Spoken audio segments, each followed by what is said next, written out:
Steve Johnson stationed himself outside his wife's office at 7 p.m., intending to terminate the charade they dubbed marriage.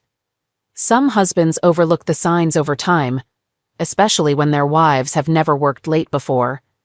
Steve took notice and decided to address the issue. He approximated that this had been transpiring for 2 months, pinpointing the moment he observed his wife Angela wearing red high-heeled shoes to work. Angela despised heels, reserving them for rare weddings or special occasions, particularly in the bedroom where she paired them with red heels, white stockings, a cute lace bra, and thong underwear. Steve cherished the white thigh-high stockings and believed they had a fantastic love life. However, Angela never wore high heels to work, which prompted Steve to inquire about the change.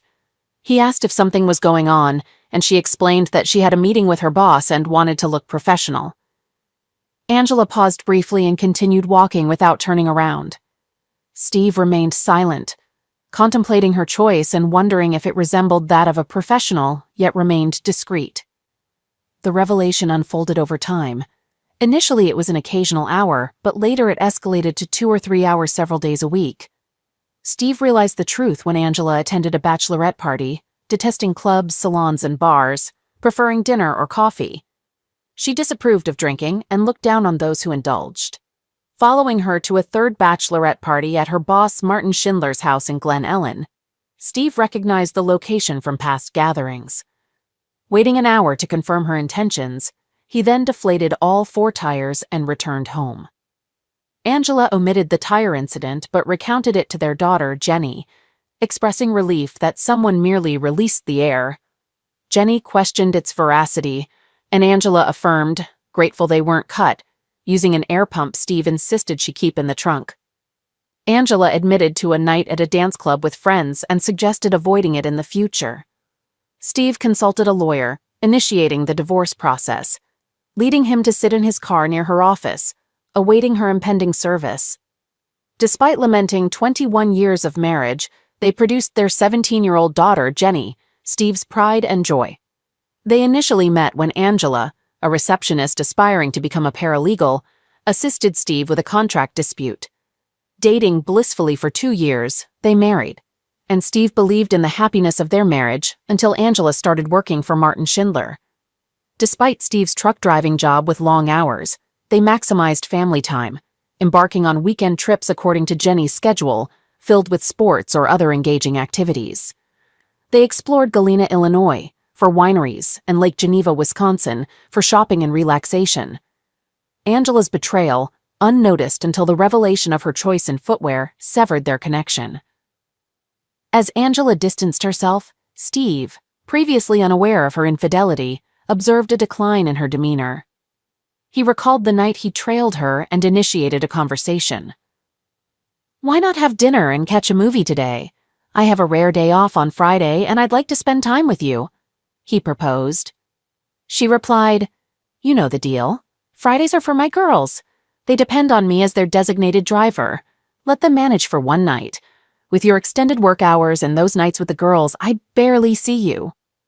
If you had a genuine job that didn't require driving at all hours, we could spend more time together. But you don't. I've endured it for 2 decades. Deal with it. See you later." Without saying goodbye, she left, leaving him speechless. Following her into the garage, he witnessed her departure, grabbed the keys, and hastily followed. Their area had a single exit, involving a maze of streets to reach the exit of their house. Catching up with her on Main Street, he trailed her to Martin's house. He avoided her for the rest of the weekend, deciding to consult a lawyer on Monday. He wasn't seeking a scorched earth approach. He simply wanted a peaceful end to their marriage. Feeling through her words and actions that she no longer desired him, he questioned holding on to the slippery rope. He believed she could have her boss without a fight on his part. He shared this sentiment with his daughter that Monday, disclosing that she was involved with her boss and expressing his belief that she was cheating on him. His daughter, referring to him as Pumpkin, acknowledged the information, stating that she may not have noticed a difference in the last couple of months, but he did. "No way, Daddy, I don't believe it. I followed her to his house. She claimed she was going out with friends, but that's not true. She went straight to her boss's house, but her tires were damaged at the club." No, honey, I did it. Right outside her boyfriend's house, when I realized she wasn't heading to the club. It's hard to believe, Dad. Me too, but it's true. His daughter sat beside him in the car, anticipating the inevitable fireworks. Are you sure, Dad? No chance? Jenny asked. No, Pumpkin, it's over. She broke my trust and tore my heart. I can't tolerate such betrayal. Even if she had a reason, there's no justification for a prolonged affair. What if she got drunk and it happened just once? Maybe if she'd been assaulted, it would be different. No, she chose this path. She betrayed my trust. Trust is crucial with someone you can never love, someone you can't trust. I could never love someone who betrayed me like that. Our marriage fell apart. Jenny glimpsed two men approaching the car from the window.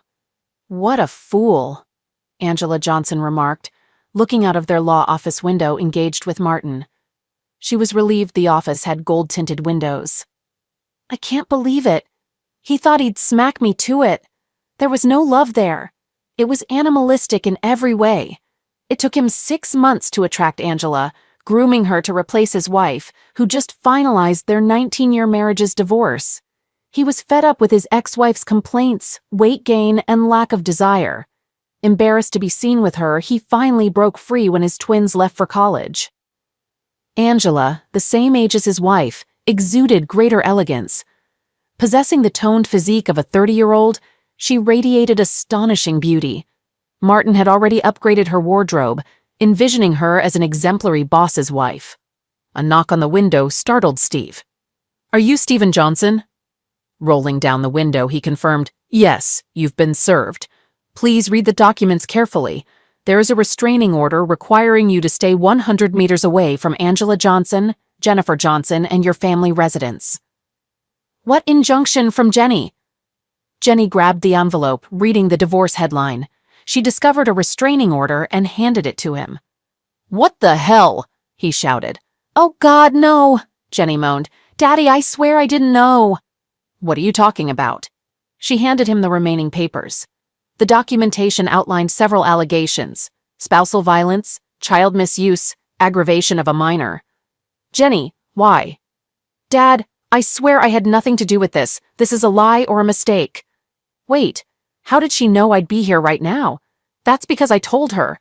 His daughter's admission shattered his heart. When you told me she was cheating on you, I confronted her. She told me she only did it because she had an investigator's report stating you cheated on her. You can't be serious, can you? Have you seen the report? No. You believed her and not me? Did you let her set me up? Baby, why? I love you so much. Why did you do this to me? I asked you not to say anything. I swear, Dad, I didn't know about the restraining order. This misuse is nonsense. I swear I didn't say anything like that to anyone. He cried quietly, not paying attention to her. Please. A moment later, he said, You have to leave now, Jenny. I can't and don't want to be within 100 yards of you anymore, he said quietly. Dad, no, she screamed. Go or I might get arrested. On top of all this, the sheriff is still here watching me. Reading further, he said, Oh my God, they also froze all my accounts. Crap. What should I do now? Congratulations to you both. You destroyed me. I can't even afford to fight her damn powerful law firm with all these bogus claims. I will forever fight in court.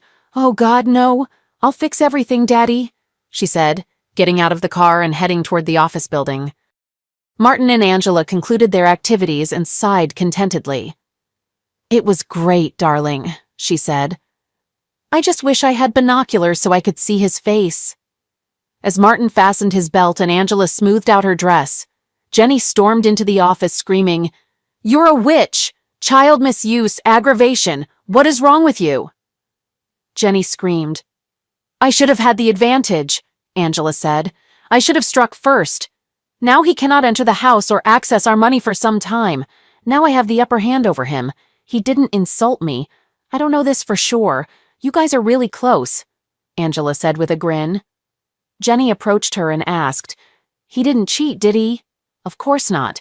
Who needs it? She said with a laugh. You're a monster, Jenny said, and punched her mother in the face with all her might. Angela collapsed to the ground in shock and pain. Martin laughed and said, "Nice shot, girl." Jenny froze, then looked around. She saw bookcases, shelves, and a dirty desk. She grimaced in disgust, looked at Martin, and swept everything off the table. Then Jenny looked at him and calmly said, "You'd better never cross paths with me again, idiot. I can and will hurt you." And she left. "Jenny, wait!" "Damn it!" Angela screamed. Martin said, "That little brat will pay for this." On her way out, she passed a man with an envelope in his hand, who asked her, "Are you Angela Johnson?" "There," she said, and rushed away. Both Angela and Martin laughed at the fact that she was served with Steve's divorce petition. Jenny desperately tried to talk to her father out of fear he knew he couldn't talk to her, so he didn't answer and cried every time he saw her call. He was afraid that Angela would find out and send the police after him for violating the restraining order. Angela had already alienated him from all their friends, and only his parents and brother believed in his innocence. His sister-in-law kept him away from his niece and nephew just in case it was true. This almost shattered her brother's marriage with George before Jenny compelled her to reveal the truth. He couldn't fathom what he'd done to merit such animosity from Angela and the betrayal of his daughter. Even without knowledge of the misuse charge, she informed her mother that he was aware of her affair and the impending service. She falsely claimed she intended to stand by him during Angela's service but stayed silent, knowing he would be served. Jenny sought assistance for her dad, discovering her mother's divorce papers showed the lawyer worked in her mother's office, making it impossible to approach him. She reached out to Grandpa George, hoping for help. "What do you need, young lady?" inquired her grandfather. "We have to help Dad. I don't know who to turn to. I can't believe what you did to your father, Jenny. What were you thinking, helping your mother?" "Grandfather, it's all a lie.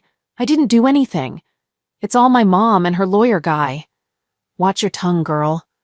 "I'm sorry, Grandpa. I swear I didn't blame him for any of this. I had no idea confronting her would lead to that explosion." "Fine. I'll see what I can do." "Grandfather, is he there? Can I talk to him?" "He can't have any contact until this order is lifted. Every call makes him cry, fearing your mother will find out and involve the police. His lawyer set a court date for the hearing, but nothing can be done until then." Jenny, in tears, said, "Grandpa, tell him I love him and miss him." "I'll convey the message if I see him." Jenny hung up and cried for minutes. When she composed herself, she entered her mother's room, tossing her underwear and new clothes down the stairs. Carrying a heap of clothes outside, she threw them in the front yard. Some outfits still had tags. "Screw you, Mom," she said and fetched lighter fluid from the barn. Pouring it on her clothes, she lit them with matches. Realizing her mother would return soon, Jenny sat in a lawn chair roasting marshmallows over the burning clothes. Angela, pulling into the driveway, saw Jenny and screamed, demanding an explanation. "No, Mom, I've lost my mind. I decided to make you pay for the days Dad can't talk to me. Destroying more of your things will follow unless you retract this misuse claim. If you touch me, I'll report your misuse, and also let everyone know your boyfriend asked me to show my underwear." "Don't worry, Mom. Things will turn into smoke until I talk to him." "Damn it!" Angela exclaimed as she entered the house. She dialed Steve, but, as expected, he ignored the call and deleted the message unheard.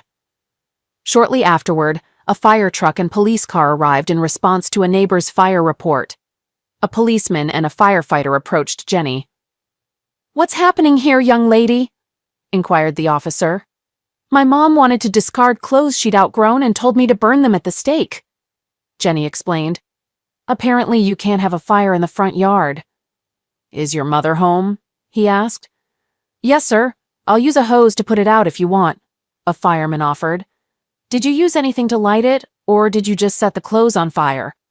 "A whole can of lighter fluid," she proudly admitted. "We don't have water, but we've got some sand. I'll fetch it," the fireman said. While he dealt with the fire, the policeman rang the doorbell. Angela, prepared to confront her daughter, realized it was the police.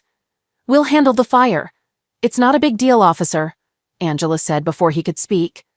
"Ma'am, did you know it's against city ordinance to have an uncontrolled fire in your yard?" "No, I didn't," she retorted through clenched teeth. "Here's your fine, just pay it. No court appearances required. Next time, ma'am, consider donating unwanted clothes to Goodwill. Less fortunate people could use them." She closed the door. Angela's lawyer attended a restraining order hearing the following Monday, choosing not to renew it, aware it was falsely obtained. It served its purpose, buying time and tarnishing Steve's reputation. Steve's lawyer sought charges against Angela for perjury. The judge, lacking conclusive evidence of false pretenses, dismissed the perjury claim. Though the restraining order was lifted, it offered little comfort to Steve, deeply depressed by false accusations, frozen assets, spousal betrayal, and most painfully, his daughter's betrayal. Struggling to make ends meet, he took leave from work, battled drinks, and lived in misery. In the afternoon, when Angela and Jenny were absent, Steve visited his house. Despite changed locks, the garage door opened. He found his belongings in boxes and garbage bags, noticing Angela had left the wedding album and family photographs. He maintained contact with his family, though strained due to his problems. Despite his parents urging him to see a psychiatrist, he refused, feeling he didn't need one to confirm his miserable life. Angela's law firm waged a merciless campaign, informing his employer about the restraining order and misuse allegations, resulting in Steve's termination. His contract's moral clause, meant to address such situations, might have been contested if he were in a better state of mind, but at that moment, he felt powerless to act. Steve's residence remained a mystery, with communication limited to telephone exchanges with his family. The sole glimpse of him occurred during mandatory court appearances for his divorce, where he interacted solely with his lawyer and the judge. Jenny attempted to engage him during such instances, and each time he passed by without acknowledgement, resembling the walking dead in her eyes. Angela reveled in the unfolding events, harboring resentment toward Steve long before Martin influenced her. Throughout her manipulative endeavors, her sentiments evolved into near hatred. After prolonged legal battles, the divorce concluded. Steve reclaimed his share of assets, successfully sold the house with his lawyer's assistance, and retained ownership of his truck. However, false rumors circulating about child misuse hindered his job search in town, despite lacking any accusations. Opting for a fresh start, Steve moved to Chicago, securing employment as a truck driver. Loading his belongings into the pickup, he bid farewell to his parents when Jenny arrived. "Dad, I'm so sorry. None of this should have happened," she expressed, running up to hug him. He cried without reciprocating. "You chose your mother without evidence, and the dominoes fell. I had to file first to catch her off guard. Now you understand why." "Daddy, I didn't know. I'm sorry. I'm leaving now. This false accusation of child aggravation just won't go away once you're accused of something like that. It's a stink you just can't wash off. Someday your mother and her lover will pay for this. Goodbye, Jennifer. I loved you more than my own life." As her grandmother hugged Jenny, he seized the opportunity to get into the truck and drive away. "Angela, will you marry me?" Martin proposed on the day the divorce finalized. "Yes, Martin, oh yeah," she cried and hugged him, causing a scene in the restaurant. "Let's go to your house and celebrate," she suggested after settling the bill. Eager to move in and remodel Martin's big house, Angela planned to discard the tacky furniture and curtains chosen by his ex-wife. Their first purchase would be a new bedroom set. As they left, Martin laughed at the sight of his ex-wife, Carol, having dinner with her parents. Carol, disgusted with him and his latest mistress, spat at him as they passed by, but he paid no attention. Steve entered the truck warehouse and spotted his colleague Lou at the doorway. "Steve, what's up, dude? You look like someone spoiled your oatmeal." "Divorce is finalized today." "Ah, well, after what that woman did to you, you deserve to have some fun today." "It's not her, it's my daughter. She took her side and I just can't handle it. She calls and emails me, but I can't bring myself to talk to her. Maybe I should see a psychiatrist." "Perhaps you should let off some steam," a voice chimed in from behind them. "Hello, Mariana." "That's not a bad idea," Lou added. "Ha, who needs my dried-out old self?" Steve remarked. Marianne leaned over, whispering words of affection to him, and then gracefully walked away, leaving the onlookers admiring her as she departed. Encouraged by his friends, Steve expressed his readiness to pursue Marianne, stating that she was his new partner and they should hit the road. Their initial date included dinner, a movie, and a visit to Baker Square for coffee and cake. Marianne reassured Steve, mentioning that he was a good guy going through a rough patch and that everything would work out. Reflecting on his past, Steve shared with Marianne that, for a long time, he couldn't fathom what he did wrong and couldn't understand his ex-wife's aggression during the divorce. He expressed that she was terrible, but it was all over now. Holding her hand, he advised her to look forward, not behind, and promised to make it worth her while. With a smile, he squeezed her hand and suggested they go, while Marianne pulled him in for a kiss upon their exit. She then proposed if he wanted to see her bedroom. Steve regretfully replied that he wished he could. However, Marianne, undeterred, took his hand, leading him to her bedroom. Bathed in the soothing bluish tint of moonlight, they kissed and undressed slowly, intending to savor every moment. Marianne eventually lay on the bed, and Steve knelt on the floor. Expressing his perspective, he remarked that her loss was his gain, and he intended to take advantage of it. He kissed her, mentioning that he was available any time. A week or so later, a man dressed in black approached the back door of a posh house in town. Expecting to break in, he smiled when he found it unlocked. Stealthily navigating through the house, he reached the room he sought. The room was well equipped, thanks to a Facebook photo of his target sitting at his desk. The arrogant man had it as his screensaver. The closet was behind and to the right of the desk, with the room dimly lit by a desk lamp. Though the closet door was closed, he could still see the room well. Opening the door behind the counter, he waited. The only concern was the target approaching the closet before sitting down. It might complicate things, but he remained confident the job would be done, with a perfect alibi ensuring his safety. Martin Schindler entered his home office, glancing at the computer monitor angled on his desk, with his back turned to the cabinet. The uninvited guest cautiously opened the closet door and stealthily slipped away. Upon hearing the noise, Martin looked up and discovered a weapon pressed to his head, followed by the pulling of the trigger. Subsequently, the pistol was placed in his hand, and a note was left on the table that simply stated, "Price paid in full." The shooter swiftly exited the door after leaving the note. Upon returning home from the store, Angela entered Martin's office to share the new bedding she had purchased. She screamed at the sight of his lifeless body in the chair and immediately retrieved her cell phone to call emergency. While observing the weapon in his hand with a note on the table, she refrained from touching it. Reading the message, she received a shocking revelation. "No, Steve, no." In distress, she screamed, questioning, "What have you done?" Detective Devontae Jordan received a call and hurried to the Schindlers' home. On arrival, he saw a weeping woman in the living room, with crime scene investigators moving around the office. While scanning the scene, he noticed a new set of golf clubs in the corner and commented, "Good clubs indeed." Continuing his examination, he observed the weapon still held in the sufferer's right hand. Asking one of the first responding officers, he inquired about the current situation, learning that it was an apparent self-inflicted weapon shot to the head.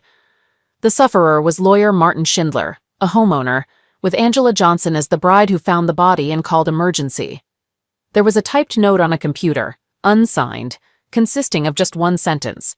Detective Jordan handed a plastic bag with the note, frowned, and questioned Angela about its meaning.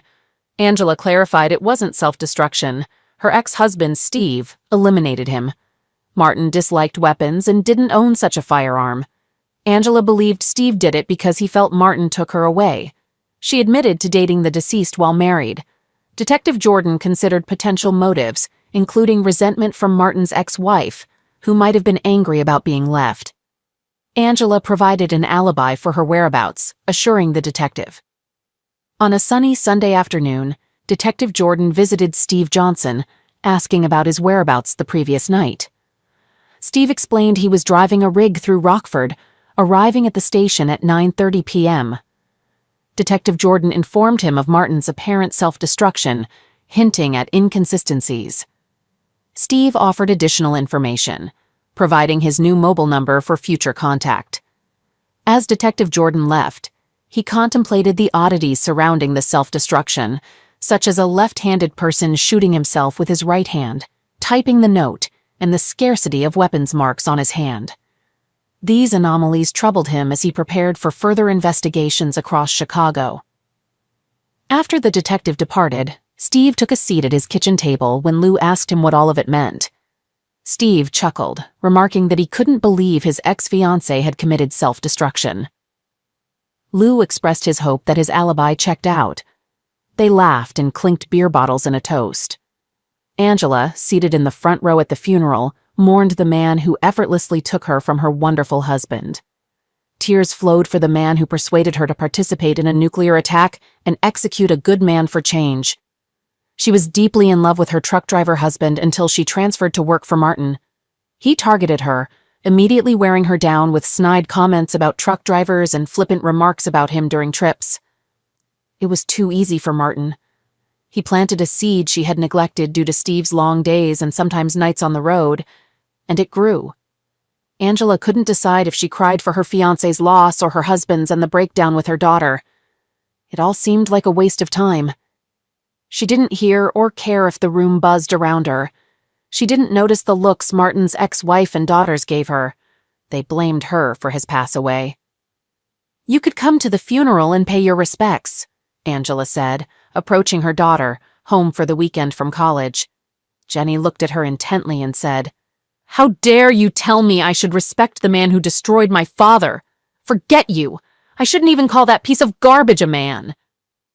She slammed the door as she left the house, taking the long drive back to college in La Crosse, Wisconsin.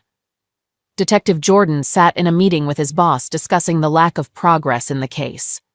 All the suspects' alibis are verified. Steve Johnson's truck tracker shows no stops on his way from Madison to Chicago, and the timing was correct. The warehouse team identified him as the driver. Angela Johnson's receipts and surveillance place her at Macy's, Victoria's Secret, and Starbucks, as the medical examiner's window showed. At the time of her pass away, Schindler's ex-wife and daughters had dinner with her parents, brother, and sister-in-law in honor of her birthday, said Jordan. "Was it your ex's birthday?" the commander asked him. "No, they were just celebrating it. Heck, I even checked on Johnson's daughter, and she was at college over 3 hours away in Wisconsin." "Is there a chance it was self-destruction?" the commander asked him. "It's possible. It just seems to me that it's not true. Well, with no suspects, no motive, and no concrete evidence that it was even a slaughter, let's close it as a self-destruction." Jordan nodded and left the room, upset. 6 months later, Angela invited Jason Davis to dinner. It was their third date, and Angela got him into bed. After a passionate night, Jason went home. He opened a bottle of beer before going to bed and sat down to check his email. As he sat at the kitchen table, a weapon was pointed at his head and fired. They put a weapon in his hand and left a note. "The price has been paid in full." Detective Jordan walked through the apartment and into the kitchen. Before he could speak, he was handed a self-destruction note. "Well, damn, it looks like I was right about something else. Now I just need to find out who the hell did this," he told the officer. "Any fingerprints, Mark?" he inquired of the technician. "Yes, but if I had to guess right now, I would say they are the sufferers." "Are there any witnesses who called the police?" Jordan asked. "A neighbor heard the shot and called emergency. No one saw anyone enter or leave?" "Of course not. How did they get here? No broken locks or windows? It looks like a balcony to me." The sliding door was not locked. The sufferer probably wasn't worried about this since he was on the second floor. Although it wouldn't be that difficult to climb up. I would say that anyone of fairly average height could jump, reach the bottom, and pull themselves up. Average height for a man or a woman? Average man, tall woman. "Where is this guy's phone number?" Jordan asked. "Packed, here." Jordan used his gloved hands to find the last call on his phone. "Just had to check."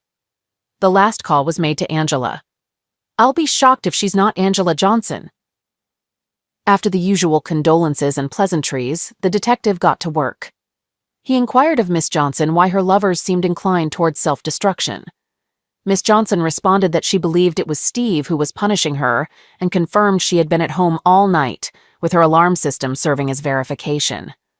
She explained that the alarm system detected doors and windows opening and that she had activated it when Jason left the previous night, deactivating it only upon the detective's arrival that morning. She affirmed that the system had remained on throughout the night.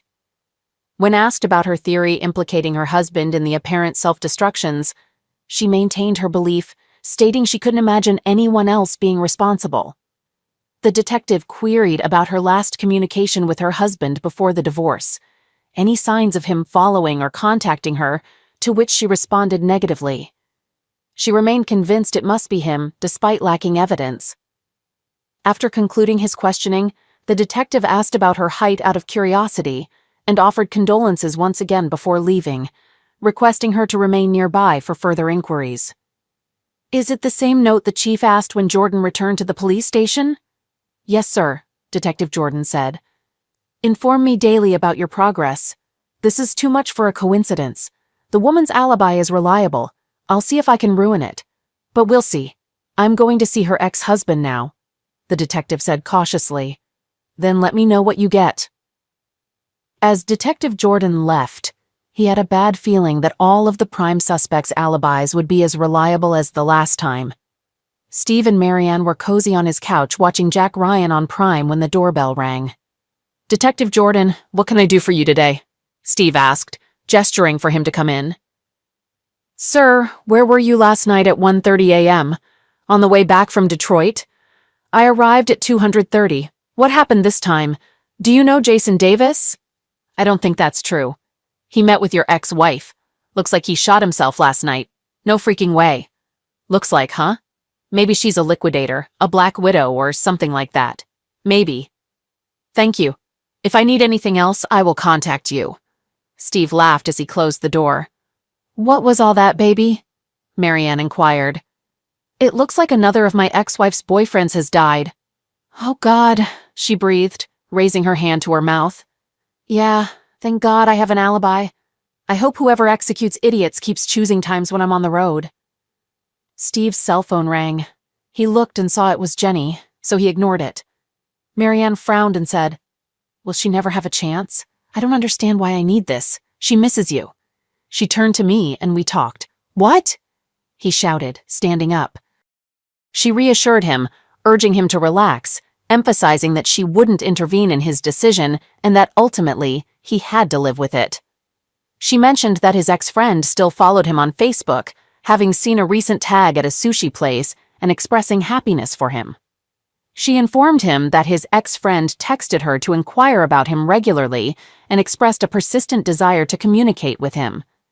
She recounted how his ex-friend called her weekly for casual conversations, showing interest in his activities and whereabouts. She described how his ex-friend admired her control over his schedule and appreciated the assurance that he would always be home when needed. She reminisced about their discussions regarding his travels and experiences on the road since childhood, including early morning returns and shared breakfasts filled with tales of his trips. He sighed, recalling these memories fondly. "Marianne, I love you, but please stay away from this." She hugged him and said, "I'm not involved in this. I will never drag you into anything. Everything depends on you." I told her straight out that I wouldn't put you two together. He nodded, hugged her tightly, and stopped the show. "I just don't have anything that could put her at the crime scene, Chief. In fact, there is no evidence that anyone was at the crime scene. No forced entry, no finger or toe marks, and no discrepancies in spatter patterns. If it weren't for the identical notes, I would have closed them both as self-destruction." Jordan informed his boss about the ex's alibi, to which the commander inquired if it was tightly secured. Jordan likened it to a nuclear reactor. Later, they discussed Schindler's ex-wife's whereabouts, noting she was seen on CCTV at a club with her new partner while her children were at school. 2 years afterward, Angela shifted her dating habits, deciding to avoid dating men repeatedly after incidents of self-destruction. However, she continued engaging in casual encounters, but reconsidered after contracting an STD. Wanting to settle down, she began dating Lance Forrest. After a month, their relationship became public, though some considered her approach careless. Unfortunately, Lance was fatally shot while watching a ball game at home. The weapon was discovered in his hand along with the same note as before.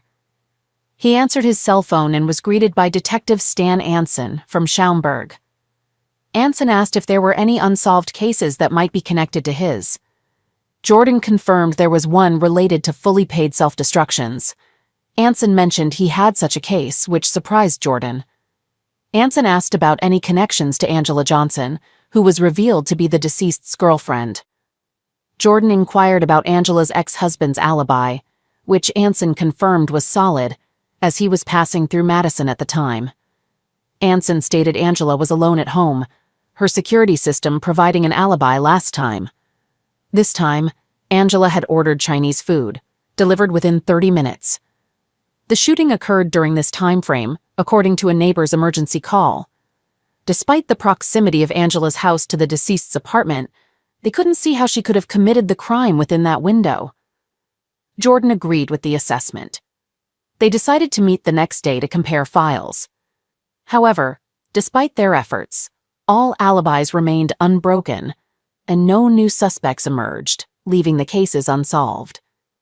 Steve and Marianne sat in the Great Hall watching Jenny as she walked across the stage to receive her bachelor's degree. Steve beamed with pride and had to wipe away the tear that threatened to roll down his cheek. Marianne tightly squeezed his hand and kissed it. After the ceremony, as they headed to their car, Marianne expressed her desire for him to call someone he loved very much.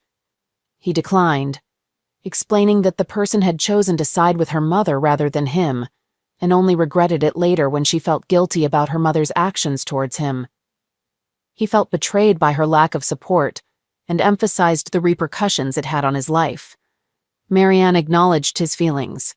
He reiterated that the person had made their choice, and they all had to accept it. Marianne frowned at his resolve, holding his hand and questioning if he had been as stubborn before the divorce. He admitted he had not been anywhere near as stubborn.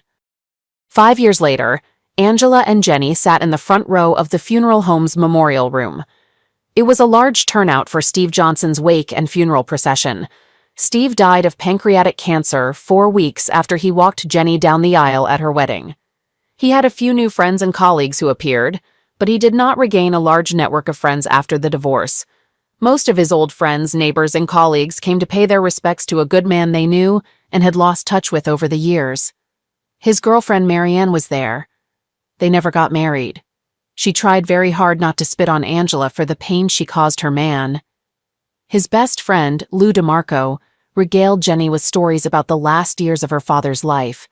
He filled her heart with stories she would never have known. Marianne was the one who ultimately persuaded him to heed Jenny's words and reconcile when he received a terminal diagnosis. For years he had discarded letters, deleted emails, and ignored calls from Jenny. Their reunion was impeccably timed, knowing these were his final months. Jenny rescheduled her wedding day, incurring substantial costs due to increased fees for urgent arrangements, to fulfill her deepest wish, her father giving her away. Their tearful reunion and walk down the aisle granted Steve one last peace of mind before succumbing to his final battle. His last words expressed gratitude to Marianne for reuniting him with Jenny and an apology for never marrying her. She understood and never pressured him into marriage. They were already content. Marianne conveyed to Jenny how he always missed her and regretted not contacting her years ago. When her mother inquired, Jenny shared moments of their reconciliation, stating, "He attended my graduation, discreetly in the back rows. Marianne was with him. He followed my career, proud of my achievements as a detective in Streamwood. Clippings from the Herald adorned his walls. He cherished your accomplishments, calling you a crime scene expert." Marianne confirmed, "He said it was because of all that stuff. When you were little, you all watched Columbo and criminologist shows together. He hoped you would make it to Chicago or some other big city and have more important things to do." Jenny smiled through most of the wake, listening to stories about her father's life post-divorce. She was pleased to finally meet Marianne, with whom she still spoke from time to time. His new life seemed as good as it could be, and he died a contented man. After the funeral, she said her last prayer, thanking God that he had finally found peace. Angela attempted to reconnect with Jenny during the wake and funeral, but ruined everything at the after-service lunch with an ill-timed comment. Alone after everyone left, Angela remarked, "Jenny, I finally found peace." Shocked, Jenny responded, "What are you talking about, Mom? I've avoided relationships for years, fearing Dad would damage them. He was acquitted by the police." Enraged, Jenny declared, "You worthless cow! Now you're happy he's gone so you can have fun. I had hoped you changed, but now I hope you rot in hell." Angela winced, attempting to explain, but Jenny cut her off, saying, "The next time I see you, Mom, is when we get your fat back in the ground." Despite Angela's pleas, Jenny concluded, "Goodbye, Mom. Good luck in your bed life." This marked the final exchange between mother and daughter. 10 months later, Angela and her boyfriend, Charlie Harlan, had dinner at an upscale steakhouse. Charlie expressed his appreciation for the wonderful 8 months they had spent together. Angela squeezed his hand and reciprocated his sentiments, expressing her initial uncertainty about finding love again, but feeling fortunate to have found each other. Charlie then confessed his love for Angela and proposed marriage. Angela took a deep breath and accepted his proposal. At that moment, she thought to herself that he was dead, and she had nothing to worry about. A week later, Charlie sat on his back porch contemplating his impending wedding, and Angela moving in with him. He drew deeply from his Cuban Monte Cristo No. 2 cigar and exhaled the smoke. As he sighed contentedly, a weapon was pressed to his temple, and the trigger was pulled. A pistol was put in his hand, a cigar was set in an ashtray, and a note was left under a heavy ashtray on the table. "The price has been paid in full." Angela ended the call with Detective Jordan, her face wet with tears. After the emotional conversation, she went to the bathroom, grabbed a bottle of sleeping pills. Though she didn't need it for a while, she always kept it handy, walked to her mailbox, placed an envelope in it, and raised the flag for outgoing mail. Lying on the bed, she reflected on her wedding to Steve, the beautiful day it had been, her pride in Jenny's career, family vacations, and park trips. She regretted never meeting Martin Schindler and ruining her own life. Finally, she prayed to see Steve soon. Placing the note on her chest, she fell asleep for the last time. Her note read, "My price has been paid in full." Jenny arrived home with mail and a bag of groceries. She restored everything to its place, hung her keys on the hook, and kicked off her shoes. Blake, her husband, wouldn't be home until nearly midnight due to his second shift as a cop. To savor the quiet of the house, she uncorked a bottle of California Cabernet and poured a full glass. After a sip, she approached the stack of mail and noticed a letter. Shocked, she screamed upon reading the sender's name, Angela Johnson. Tearing it open, she read her mother's final message, realizing the true meaning behind her mother's self-destruction. "Wow, Mom, wow," she uttered to the empty house. She dialed Jordan on her mobile phone. "Detective Jordan, it's Jenny Stanger, daughter of Steve and Angela Johnson." "Hello, young lady. Sorry to hear about your mother's self-destruction." "Thank you. At least you don't have to investigate." "Yes, what can I do for you, Jenny? I got a letter from my mother, a confession." "What?" he shouted into the phone. "A confession of all self-destructions that were actually slaughters. Clearly she was crazy. I can't believe this. Jesus Christ. Okay, come and meet me at my site as soon as you can." She burned the first page in the fireplace, ensuring it was completely incinerated. The letter conveyed, "My dear Jenny, I offer you this last gift of my repentance. Whether you believe it or not, I love you with all my heart and apologize for all the pain I caused you. It wasn't intentional. Damaging you and your father was the worst thing I've ever done. I knew it had to be you when Charlie was eliminated. I accept my punishment and apologize for making you punish me. I hope you can now live without the pain of my betrayal. Destroy this page and give page 2 to the police. Page 2 is my full confession. I take responsibility for everything. It's all my fault. I can never bring back your lost years, but I pray for your forgiveness and peace. Please share stories of good times with my future grandchildren, not tales of how I ruined our lives. I pray for your long and happy marriage with Blake. Don't be tempted away when someone tries to lure you. I love you wholeheartedly, Mother. P.S. Kindly seek assistance from someone and obtain the help you urgently require. The weary note carried the weight of expense. Jenny, upon receiving this, I will have already taken my own life. I can no longer bear the burden of guilt. I ended the lives of these men, my lovers. They paid a price for taking me from your father. I always belonged to him. Perhaps now I can reunite with him. May the Lord forgive me. My love for you is eternal. I apologize for ruining our life before Martin. We once had an ideal family. Mother. Jenny approached Detective Jordan's desk and exchanged greetings before settling into the chair he offered. As Detective Jordan read the letter, he expressed his regret to Jenny for suspecting her.